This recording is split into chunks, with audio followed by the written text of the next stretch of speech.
Assalamualaikum warahmatullahi wabarakatuh. Yang terhormat Ibu Mei Lenawati selaku dosen pengampu mata kuliah Administrasi Bisnis. Perkenalkan, nama saya Risma Trimaharani dari Prodi Sistem Informasi semester 4 dengan NIM 2405102016. Pada kesempatan ini, saya akan mempresentasikan praktikum 5 untuk memenuhi tugas UAS Administrasi Bisnis. Dalam video ini, saya akan membahas studi kasus implementasi ERP pada PT Maju Bersama, menjawab soal pemahaman, dan memberikan analisis pada salah satu organisasi.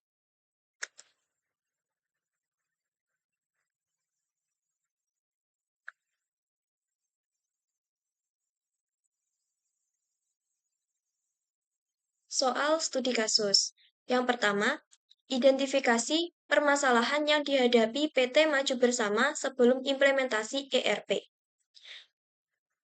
Permasalahannya yaitu, yang pertama, setiap departemen menggunakan aplikasi yang berbeda, sehingga data tidak terintegrasi dan sulit dibagikan antar bagian. Yang kedua, terjadi duplikasi data, karena data yang sama harus diinput ke beberapa sistem yang berbeda. Yang ketiga, laporan keuangan sering terlambat, karena data dari berbagai departemen harus dikumpulkan dan diproses secara manual. Yang keempat, sulit memantau stok barang, sehingga informasi persediaan tidak dapat diketahui secara real-time. Yang kelima, koordinasi antar bagian kurang efektif, karena masing-masing departemen bekerja dengan sistem yang berbeda, sehingga aliran informasi menjadi lambat. Soal studi kasus yang kedua, jelaskan manfaat ERP bagi perusahaan. Yaitu manfaatnya, yang pertama, mengintegrasikan seluruh data perusahaan sehingga semua departemen menggunakan satu sistem yang sama dan informasi menjadi lebih akurat. Yang kedua, mempercepat pembuatan laporan keuangan, karena laporan dapat dihasilkan secara otomatis tanpa proses manual yang panjang. Yang ketiga, memantau stok barang secara real-time, sehingga perusahaan dapat mengetahui jumlah persediaan dengan cepat dan mengurangi resiko kehabisan atau kelebihan stok. Yang keempat, meningkatkan efisiensi operasional dibuktikan dengan waktu pemrosesan pesanan yang berkurang dari 3 hari menjadi 1 hari. Yang kelima, mengurangi duplikasi data, karena semua data tersimpan dalam satu database terpusat. Yang keenam, meningkatkan kolaborasi antar bagian, karena setiap departemen dapat mengakses informasi yang sama secara langsung. Yang terakhir, membantu pengambilan keputusan, karena data yang tersedia lebih lengkap, akurat, dan diperbarui secara real-time. Soal studi kasus yang ketiga, analisis hubungan ERP dengan CRM dan SCM. Hubungan antara ERP, CRM, dan SCM dapat dijelaskan sebagai berikut. CRM atau Customer Relationship Management mengelola data pelanggan seperti identitas, riwayat, pembelian, dan pesanan. Informasi ini digunakan ERP untuk memproses transaksi dan memberikan pelayanan lebih cepat. Lalu SCM, Supply Chain Management, bertugas mengelola persediaan, pembelian, dan distribusi barang. ERP menyediakan informasi stok secara real-time, sehingga SCM dapat memastikan barang tersedia dan dikirim tepat waktu. Lalu ERP, Enterprise Resource Planning. ERP menjadi pusat integrasi yang menghubungkan data dari CRM dan SCM. Dengan demikian, seluruh departemen menggunakan data yang sama, sehingga proses bisnis menjadi lebih terkoordinasi. Integrasi ERP, CRM, dan SCM membantu perusahaan meningkatkan kualitas pelayanan kepada pelanggan, menjaga ketersediaan barang, mempercepat proses distribusi, mengurangi kesalahan data, serta meningkatkan efisiensi operasional. Soal studi kasus yang keempat, berikan rekomendasi strategi agar implementasi ERP berjalan sukses. Rekomendasinya yaitu antara lain, menyusun perencanaan yang matang dengan menentukan tujuan implementasi, anggaran, jadwal, serta kebutuhan setiap departemen. Yang kedua, memberikan pelatihan kepada seluruh pengguna agar karyawan memahami cara menggunakan sistem ERP dan dapat beradaptasi dengan proses kerja yang baru. Yang ketiga, melakukan sosialisasi dan manajemen perubahan atau change management untuk mengurangi resistensi pegawai serta menjelaskan manfaat ERP bagi perusahaan dan karyawan. Yang keempat, melakukan migrasi data secara bertahap dengan membersihkan dan memvalidasi data sebelum dipindahkan ke sistem ERP agar tidak terjadi kesalahan. Yang kelima, melakukan uji coba atau testing sebelum sistem digunakan secara penuh sehingga masalah dapat ditemukan dan diperbaiki lebih awal. Yang keenam, mendapatkan dukungan dari manajemen puncak karena keberhasilan implementasi ERP membutuhkan komitmen, pengawasan, dan pengambilan keputusan yang cepat. Yang terakhir, melakukan evaluasi dan pemeliharaan secara berkala untuk memastikan sistem berjalan optimal serta dapat disesuaikan dengan kebutuhan bisnis yang terus berkembang. Soal pemahaman. Soal yang pertama, jelaskan pengertian sistem informasi administrasi. Jawabannya, sistem informasi administrasi adalah suatu sistem yang memanfaatkan teknologi informasi untuk mengumpulkan, mengolah, menyimpan, dan menyajikan informasi yang dibutuhkan dalam kegiatan administrasi organisasi. Sistem ini mendukung aktivitas perencanaan, pengorganisasian, pelaksanaan, pengendalian, serta pengambilan keputusan secara efektif dan efisien. Dalam sistem informasi administrasi, menjadi fondasi bagi organisasi modern menjalankan proses bisnis, karena mampu mengintegrasikan data dari berbagai unit kerja, sehingga informasi dapat diakses secara cepat, akurat, dan real-time. Soal pemahaman yang kedua, apa tujuan utama implementasi ERP dalam organisasi? Tujuan utama implementasi ERP pada organisasi yaitu mengintegrasikan seluruh proses bisnis, mengurangi duplikasi data, meningkatkan koordinasi antar bagian, mempercepat pelaporan, dan meningkatkan akurasi informasi. Soal pemahaman yang ketiga, jelaskan perbedaan ERP dan CRM. Perbedaan antara ERP dan CRM. Pada tujuan bisnis, perbedaannya yaitu, kalau tujuan ERP yaitu mengefisiensi operasional dan pengendalian biaya, sedangkan tujuan CRM yaitu mengakuisisi, retensi, dan kepuasan pelanggan. Pada pengguna inti, sistem ERP terutama digunakan oleh tim akuntansi, operasi, dan rantai pasokan. Pada sistem CRM, digunakan oleh staf penjualan, pemasaran, dan dukungan pelanggan. Lalu perbedaan pada orientasi data. Data pada ERP berkisar di keuangan, inventaris, dan proses. Sedangkan di CRM berputar di sekitar informasi pelanggan seperti riwayat pembelian dan catatan komunikasi. Lalu perbedaan pada fungsi utamanya. ERP menangani fungsi seperti order management, penganggaran, perencanaan, produksi, dan penggajian. Sedangkan CRM mengelola pelacakan prospek, segmentasi pelanggan, perkiraan penjualan, dan manajemen kampanye. Lalu perbedaan pada fokus utamanya. Perangkat lunak ERP mengelola operasi bisnis internal, termasuk keuangan, pengadaan inventaris, dan SDM. Sedangkan perangkat lunak CRM berfokus pada interaksi bisnis eksternal seperti proses penjualan, pemasaran, dan layanan pelanggan.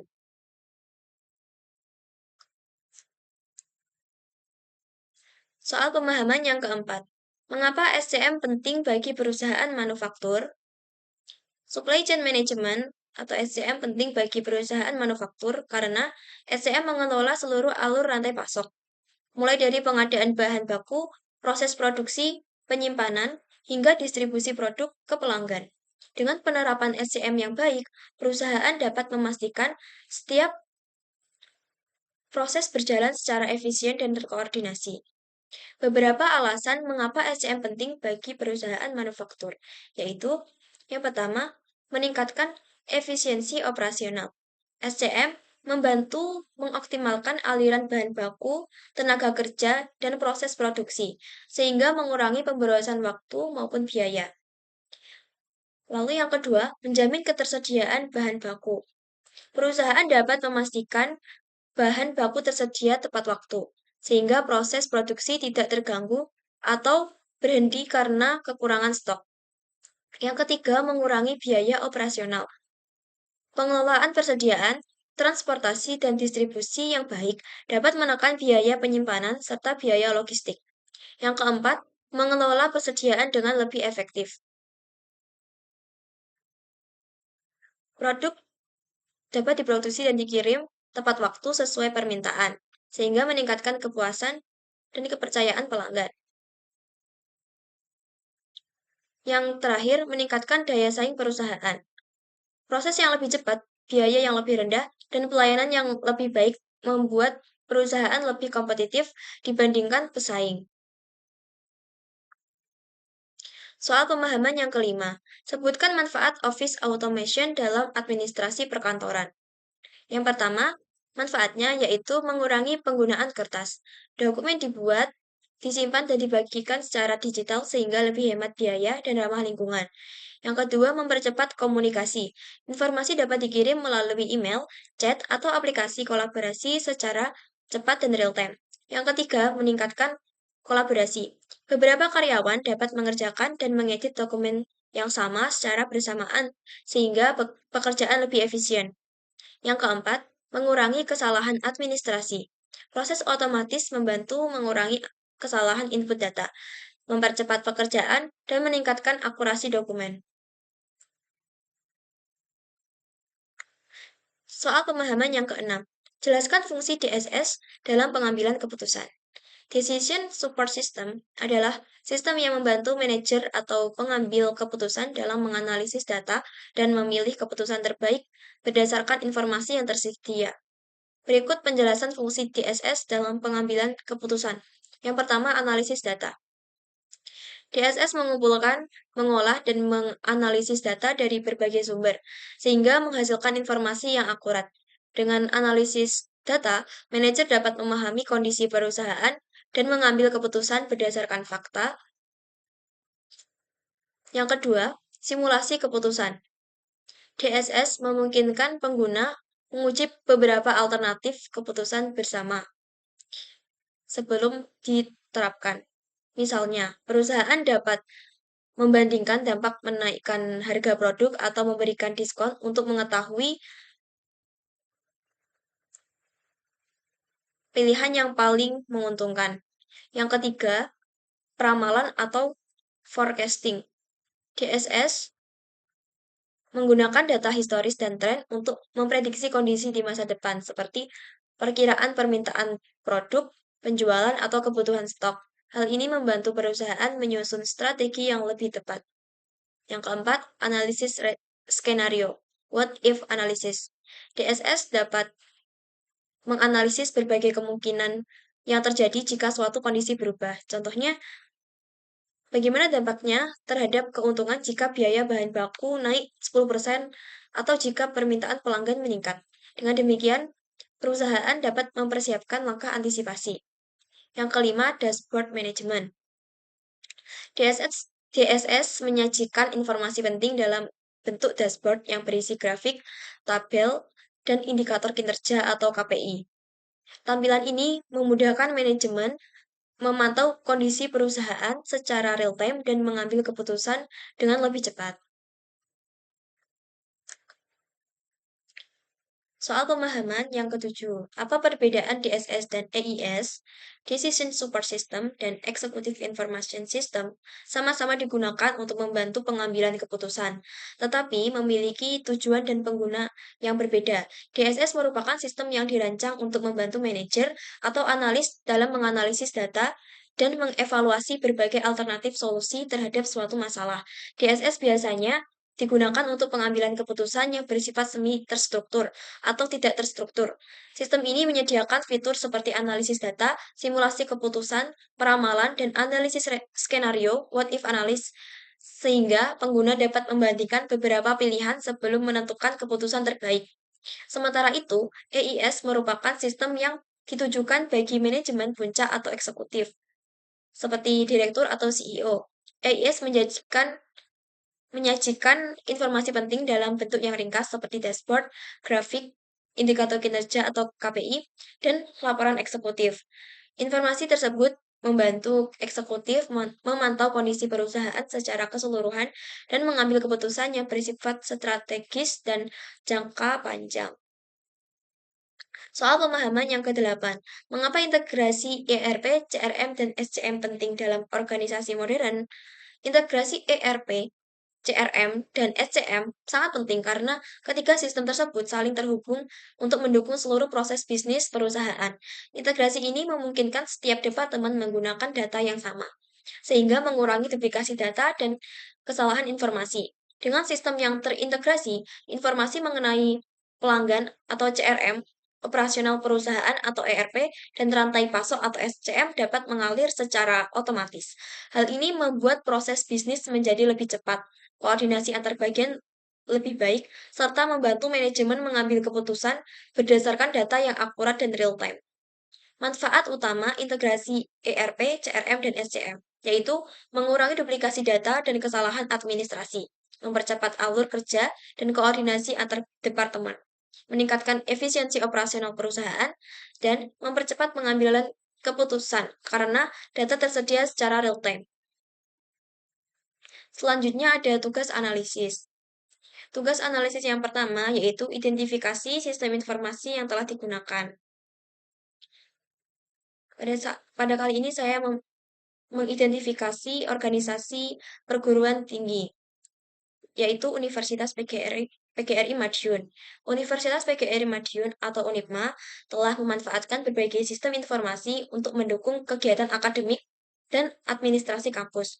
Sistem yang digunakan antara lain Sistem Informasi Akademik atau SIAKAD untuk mengisi KRS, lihat jadwal kuliah dan nilai, sistem keuangan untuk pembayaran UKT, Learning Management System atau LMS, sebagai media pembelajaran daring, email institusi sebagai sarana komunikasi resmi, serta perpustakaan digital untuk memudahkan mahasiswa mengakses berbagai referensi secara online.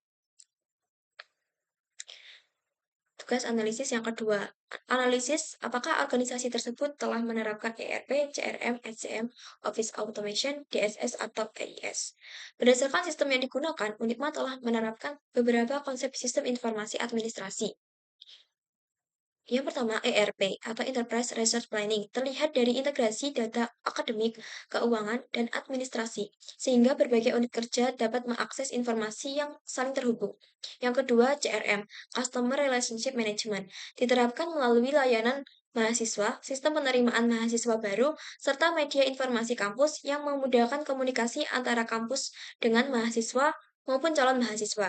Yang ketiga, SCM, Supply Chain Management, tidak diterapkan secara penuh karena UNIPMA bukan perusahaan manufaktur, namun konsep SCM digunakan dalam pengelolaan pengadaan barang, inventaris, serta distribusi sarana dan prasarana kampus. Yang keempat, Office Automation diterapkan melalui penggunaan Microsoft Office, Google Workspace, email institusi, dan aplikasi konferensi daring untuk mendukung pekerjaan administrasi.